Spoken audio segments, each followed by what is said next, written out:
ओम शांति। आज 15 मार्च 2025 सुनते हैं आज बाबा के साकार मधुर महावाक्य।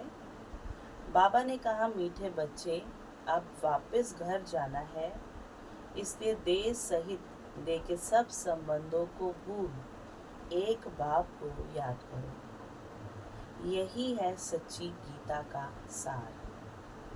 प्रश्न है, तुम बच्चों का सहज पुरुषार्थ क्या है? उत्तर है, बाप कहते हैं, तुम बिल्कुल चुप रहो। चुप रहने से ही बाप का वर्षा ले सकेंगे। बाप को याद करना है, सृष्टि चक्र को फिराना है।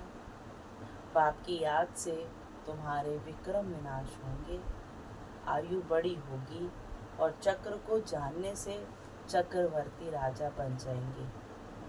यही है सहज पुरुषार्थ। ओम शांति। मीठे मीठे रूहानी बच्चों प्रति रूहानी बाप फिर से समझा रहे हैं। रोज रोज समझाने देते हैं।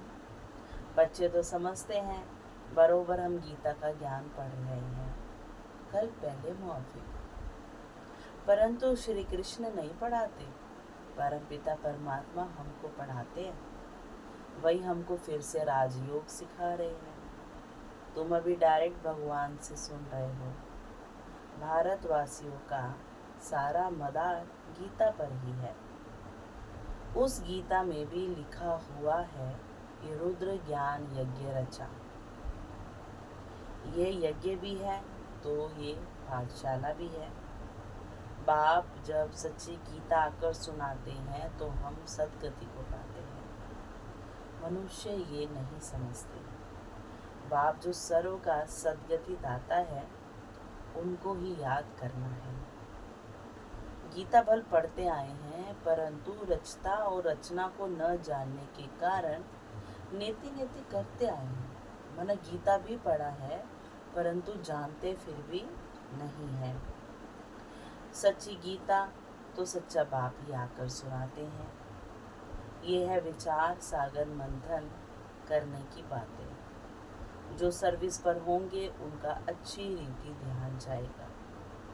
बाबा ने कहा है, हर चित्र में जरूर लिखा हुआ हो, ज्ञान सागर पतित पावन, गीता ज्ञान दाता, परम प्रिय, परम पिता, परम शिक्षक, परम सद्गुरु शिव भगवानुवाच। ये अक्षर तो जरूर लिखो, जो मनुष्य समझ जाए। त्रिमूर्ति शिव परमात्मा ही गीता का भगवान है, ना कि श्री कृष्ण। ओपिनियन भी इस पर ही लिखवाते हैं। हमारी मुख्य है गीता। बाप दिन प्रतिदिन नए नए पॉइंट्स भी देते रहते हैं। ऐसे नहीं आना चाहिए कि आगे आगे क्यों नहीं बाबा ने कहा। बाबा कहते, बच्चे ड्रामा में नहीं था।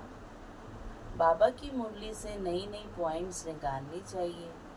लिखते भी हैं, राइज और फॉल, उत्थान और पतन।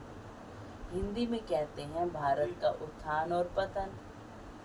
राइज अर्थात construction of deity dynasty. 100% purity, peace, prosperity की स्थापना होती है। फिर आधा कल्प के बाद फॉल होता है। डेविल डिनाइस्टी का फॉल होता है। Rise and construction DT dynasty का होता है। फॉल के साथ डिस्ट्रक्शन लिखना है। तुम्हारा सारा मदार गीता पर है। बाप ही आकर सच्ची गीता सुनाते हैं। बाबा रोज इस पर ही समझाते हैं। बच्चे तो आत्मा ही हैं। बाप कहते हैं, इन देह के सारे पसारे, माने जो देह के सारा विस्तार है, इन सबको भूल अपने को आत्मा समझो।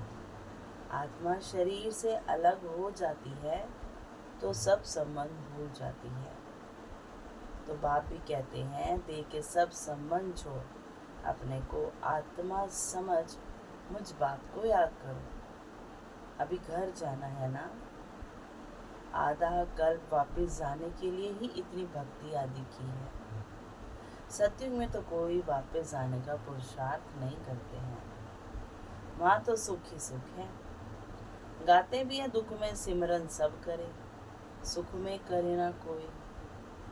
परंतु सुख कब है दुख कब है ये नहीं समझते हैं।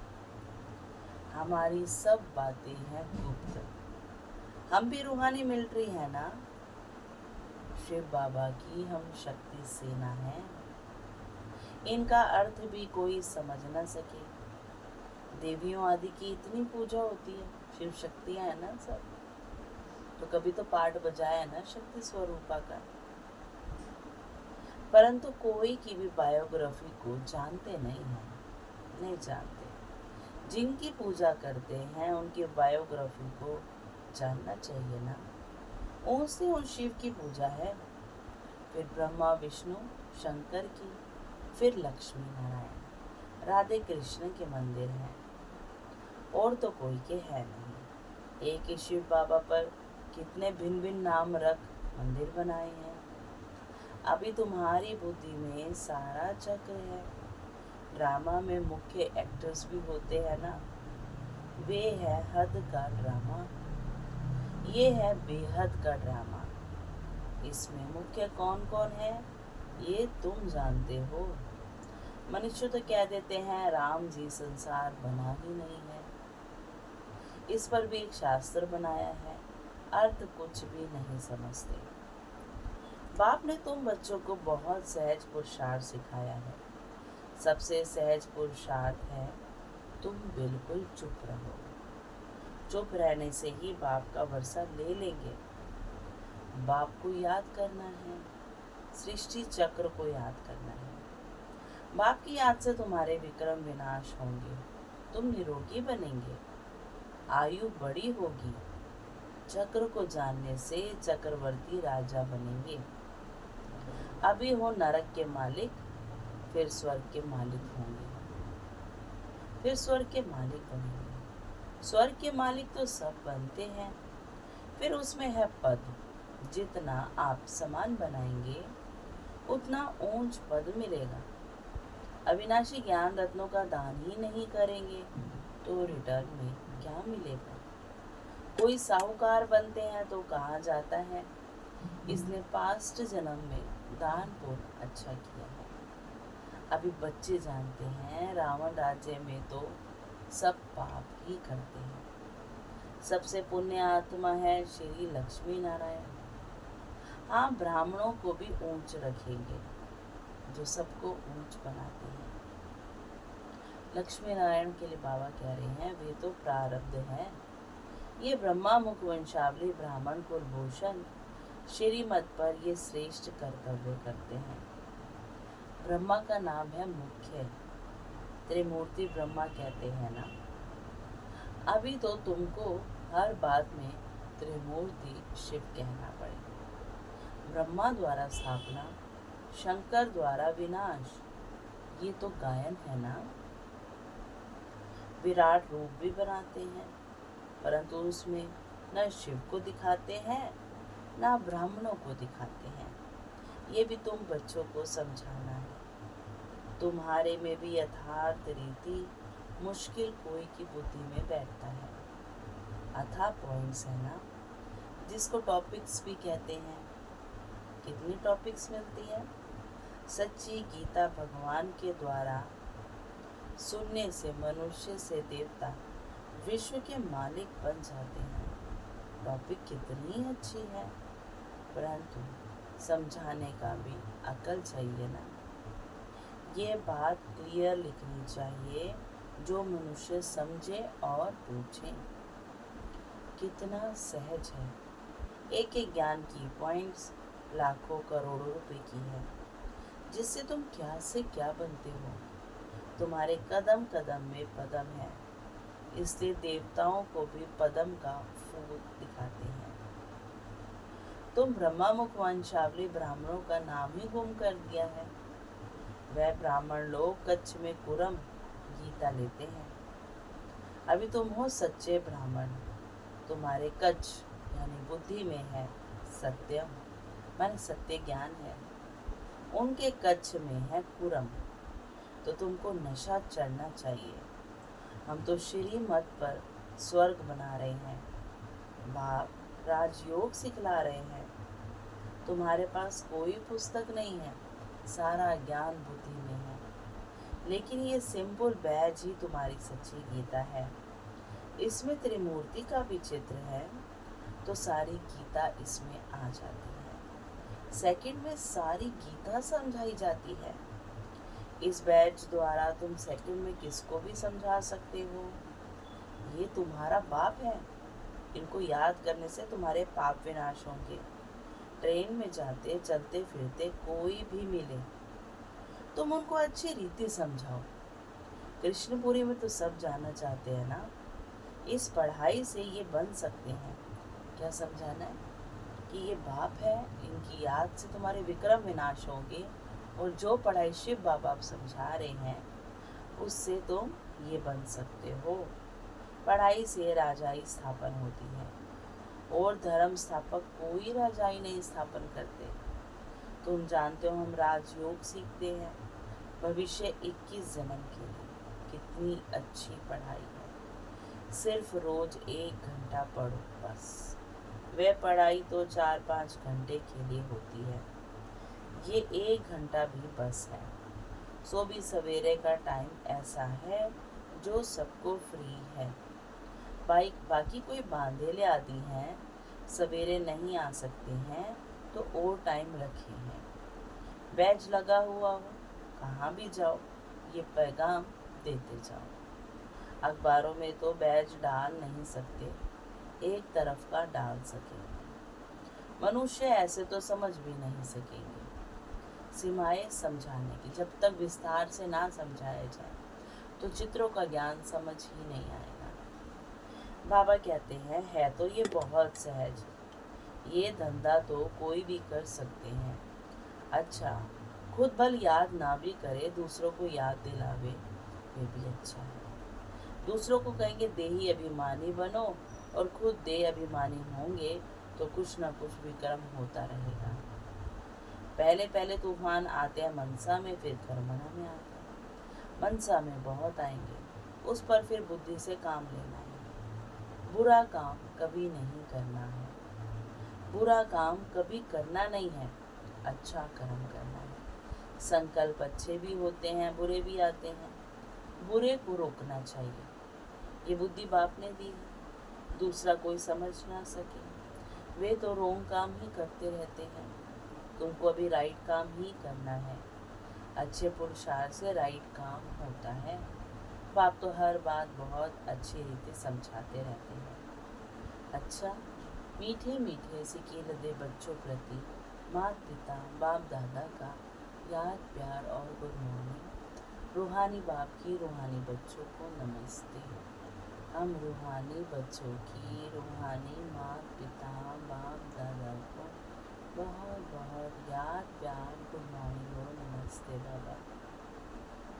फिर धारणा में बाबा ने कहा, ये एक एक अविनाशी ज्ञान का रतन लाखों करोड़ों रुपयों का है। इन्हें दान कर कदम कदम पर पद्मों की कमाई जमा करनी है। आप समान बनाकर ऊंच पद पाना है। विकर्मों से बचने के लिए देही अभिमानी रहने का पुरुषार्थ करना है। मनसा में कभी बुरे संकल्प आए तो उन्हें रोकना है, अच्छे संकल्प चलाने हैं। कर्मेंद्रियों से कभी कोई उल्टा कर्म नहीं करना है। फिर वरदान है, रूहानियत के प्रभाव द्वारा फरिश्तेपन का मेकअप करने वाले सर्किस नहीं हो। जो बच्चे सदा बाप दादा के संग में रहते हैं, उन्हें संग का रंग ऐसा लगता है जो हर एक के चेहरे पर रूहानियत का प्रभाव दिखाई देता है। जिस रूहानियत में रहने से फरिश्तेपन का मेकअप स्वतः हो जाता है। जैसे मेकअप करने के बाद कोई कैसा भी हो लेकिन बदल जाता है। मेकअप करने से सुंदर लगता है। यहाँ भी फरिश्तेपन के मेकअप से चमकने लगेंगे और ये रूहानी मेकअप सर्व का स्नेही बना देगा। स्लोगन है, ब्रह्मचर्य, योग तथा दिव्य गुणों की धारणा ही वास्तविक पुरुषार्थ है। मातेश्वरी जी के अनमोल महावाक्य हैं, कर्म बंधन तोड़ने का पुरुषार्थ। बहुत मनुष्य प्रश्न पूछते हैं कि हमें क्या करना है, कैसे अपना कर्म बंधन तोड़े। अब हर एक की जन्म पत्री को तो बाप जानते हैं। बच्चे का काम है एक बार अपने दिल से बाप को समर्पित हो जाए, अपनी जवाबदारी उनके हाथ में दे देवे, फिर वो हर एक को देख राय देंगे कि तुमको क्या करना है। सहारा भी प्रैक्टिकल में लेना है, बाकी ऐसे नहीं सिर्फ सुनते रहो और अपनी मत पर चलते रहो। बाप साकार है तो बच्चे को भी स्थूल में पिता गुरु टीचर का सहारा लेना है। ऐसे भी नहीं आज्ञा मिले और पालन ना कर सके तो और ही अकल्याण हो जाए। तो फरमान पालन करना भी हिम्मत चाहिए। चलाने वाला तो रमजबाज है, वो जानता है इसका कल्याण किस में है, तो वैसे डायरेक्शन देंगे कि कैसे कर्म बंधन तोड़ो। कोई को फिर यह ख्याल में नहीं आना चाहिए कि फिर बच्चों आदि का क्या हाल होगा। इसमें कोई घर बार छोड़ने की बात नहीं है। ये तो थोड़े से बच्चों का इस ड्रामा में पार्ट था तोड़ने का। अगर ये पार्ट ना होता तो तुम्हारी जो अब सेवा हो रही है फिर कौन करे। अब तो छोड़ने की बात ही नहीं है, मगर परमात्मा का हो जाना है। डरो नहीं, हिम्मत रखो। बाकी जो डरते हैं वो ना खुद खुशी में रहते हैं ना फिर बाप के मददगार बनते हैं। यहाँ तो उनके साथ पूरा मददगार बनना है। जब जीते जी मरेंगे तभी मददगार बन सकते हैं। कहाँ भी अटक पड़ेंगे तो फिर वो मदद देकर पार करेगा। तो बाबा के साथ मनसा वाचा कर्मणा मददगार होना है। इसमें जरा भी मोह की रग होगी तो वो गिरा देगी। तो हिम्मत रखो, आगे बढ़ो। कहाँ हिम्मत में कमजोर होते हैं तो मूंझ पड़ेंगे। इसलिए अपने बुद्धि को बिल्कुल पवित्र बनाना है। विकार का जरा भी अंश ना हो। मंजिल कोई दूर है क्या, मगर चढ़ाई थोड़ी टेढ़ी बाकी है। लेकिन समर्थ का सहारा लेंगे तो ना डर है ना थकावट है। अच्छा, ओम शांति। आज का व्यक्त इशारा है, आपका बोल और स्वरूप दोनों साथ साथ हो। बोल स्पष्ट भी हो, उसमें स्नेह भी हो, नम्रता, मधुरता और सत्यता भी हो, लेकिन स्वरूप की नम्रता भी हो। इसी रूप से बाप को प्रत्यक्ष कर सकेंगे। निर्भय हो लेकिन बोल मर्यादा के अंदर हो, फिर आपके शब्द कड़े नहीं मीठे लगेंगे। अच्छा, ओम शांति। शुक्रिया मीठे बाबा, शुक्रिया।